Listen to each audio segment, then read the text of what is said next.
L'histoire de Gueye, symbole de l'amour masculin dans la culture sérère.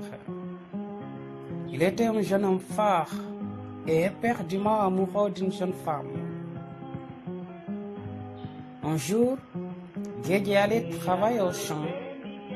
Sur le chemin du retour, il entend des cris et des lamentations et apprend que c'est la femme qui hante ses rêves qui est décédée. Celle qu'il aime qui est partie dans l'autre monde. Il cherche alors un responsable, un coupable à qui amputer son désarroi. Il demanda à l'assemblée de lui dire qui a tué la femme qu'il aime. On lui dit Rogue, Dieu, qui a créé l'être humain.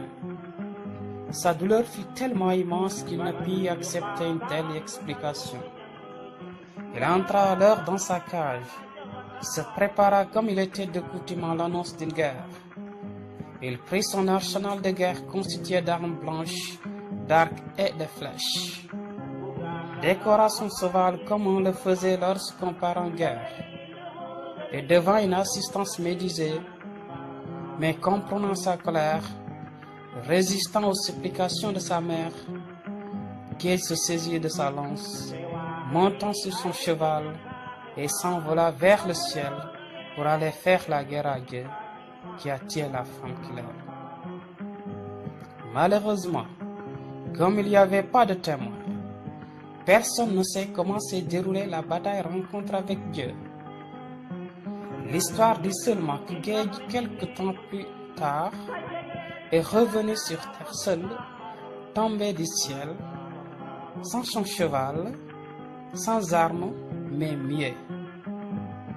L'histoire dit même qu'il est revenu une boulette de couscous à la main. C'est pourquoi on entend souvent cette cantique Gueye la retanyam farol agata baymasida. Malheureusement, il n'a jamais pu raconter ce qui s'est passé, mais il était admiré par les hommes qui ont prouvé qu'il a été honnête avec lui-même. En effet, quand on n'est pas d'accord, il faut dire non. Qu'importe s'il faut affronter un tout-puissant. Et si Roman, Rogue l'a bien compris, puisqu'il est revenu sur terre, muet mais finalement apaisé. Rogue aime certainement ceux qui sont prêts à tout par l'amour.